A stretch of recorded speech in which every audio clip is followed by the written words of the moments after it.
Bonjour mes amis.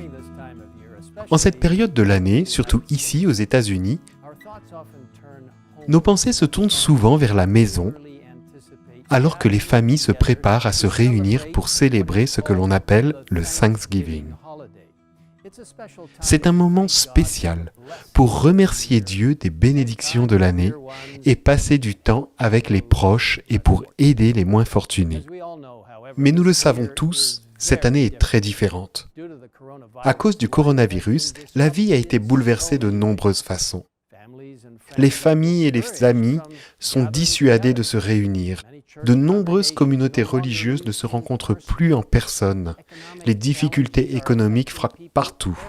Et tragiquement, plus d'1 million de vies ont été perdues dans le monde à cause de cette maladie mortelle.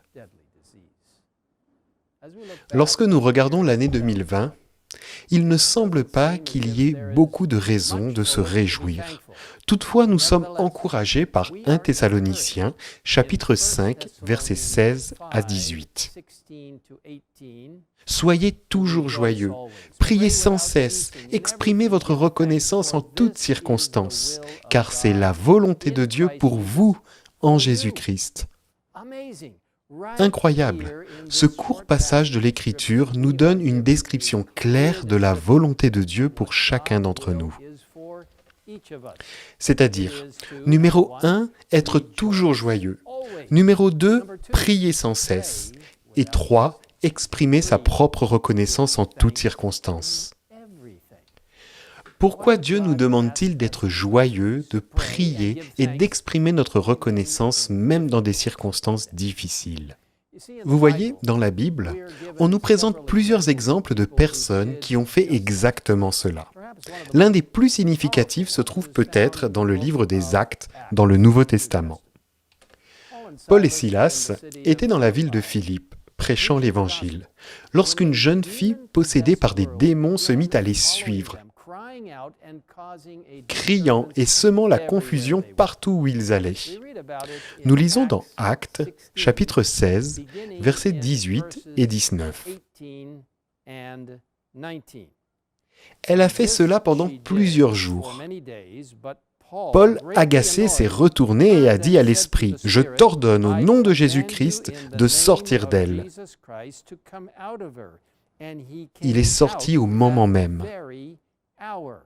Quand les maîtres de la servante ont vu disparaître l'espoir de leur gain, ils se sont emparés de Paul et Silas et les ont traînés sur la place publique devant les magistrats. Vous voyez, de faux témoins ont été amenés pour témoigner contre les deux missionnaires, qui ont ensuite été battus sans pitié et jetés dans la partie la plus sombre et la plus cachée de la prison, leurs pieds nus cruellement enchaînés. Vous savez, alors qu'ils étaient allongés sur le sol de pierre froid, imaginez un sol froid, meurtri et saignant, Paul et Silas se sont-ils plaints de leurs terribles circonstances et du traitement absolument injuste qui les avait amenés là? Non. Au verset 25, nous lisons ce qui suit. Vers le milieu de la nuit, Paul et Silas priaient et chantaient la louange de Dieu, et les prisonniers les écoutaient. Encore une fois, c'est incroyable. Ils priaient et chantaient des hymnes à Dieu dans cette malheureuse situation, et remarquez la dernière partie très importante de ce verset. Les prisonniers les écoutaient. Cela nous donne peut-être un indice d'au moins une raison pour laquelle Dieu nous invite à être joyeux, à prier et à exprimer notre reconnaissance en toutes circonstances. Parce que les autres écoutent, observent comment nous gérons les situations. Et cela offre une merveilleuse occasion pour le Seigneur d'agir à travers nous comme ses témoins. Dans le cas de Paul et Silas, Dieu a travaillé de manière merveilleuse. Au verset 26, nous lisons « Tout à coup, il y a eu un tremblement de terre si violent que les fondations de la prison ont été ébranlées. Toutes les portes se sont immédiatement ouvertes et les liens de tous les prisonniers ont été détachés. » Cependant, aucun des prisonniers ne s'est échappé, et grâce au témoignage de Paul et Silas, de nombreuses personnes ont été sauvées. En commentant ce récit biblique, Ellen White écrit « Abandonnés dans une douloureuse position, les apôtres subirent une effroyable torture, mais ils ne se plaignaient pas. Au contraire, dans la solitude profonde de leur prison et les plus épaisses ténèbres, ils s'encourageaient mutuellement par des prières et des chants de louanges qu'ils faisaient monter vers Dieu. Ils étaient fiers d'être dignes de subir des outrages pour sa cause. Leur cœur puisant de la force dans l'amour sincère et ardent qu'ils éprouvaient pour leur Rédempteur. Les autres détenus furent surpris d'entendre s'élever des prières et des chants de louanges à l'intérieur de la prison. Ils étaient plutôt habitués aux cris de détresse, aux gémissements, aux blasphèmes et aux malédictions, mais jamais ils n'avaient ouï auparavant des prières et des cantiques montés des cellules obscures. Ils furent donc, ainsi que les gardiens, dans l'émerveillement, et se demandaient quels pouvaient être ces hommes qui, dans le froid, la torture et la faim, trouvaient cependant le moyen de se réjouir.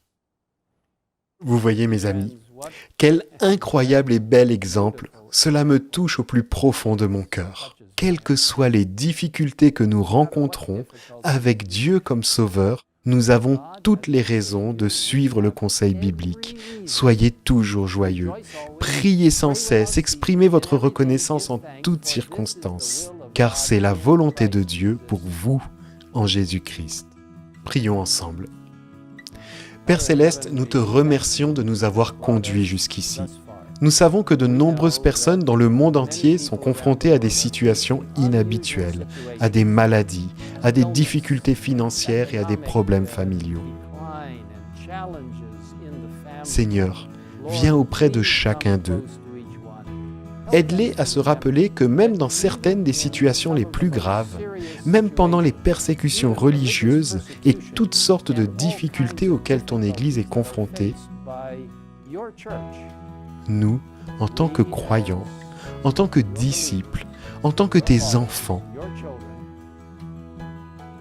nous pouvons prier, chanter, nous réjouir, parce que nous sommes liés à toi. Et lorsque nous regardons vers l'avenir, nous savons que nous serons tous confrontés à des défis, car la fin du monde approche. Mais nous te remercions pour l'espoir que nous avons en Jésus, qui reviendra bientôt, et pour le fait qu'il sera avec nous jusqu'à la fin du monde. Nous te le demandons au nom de Jésus. Amen. Amen.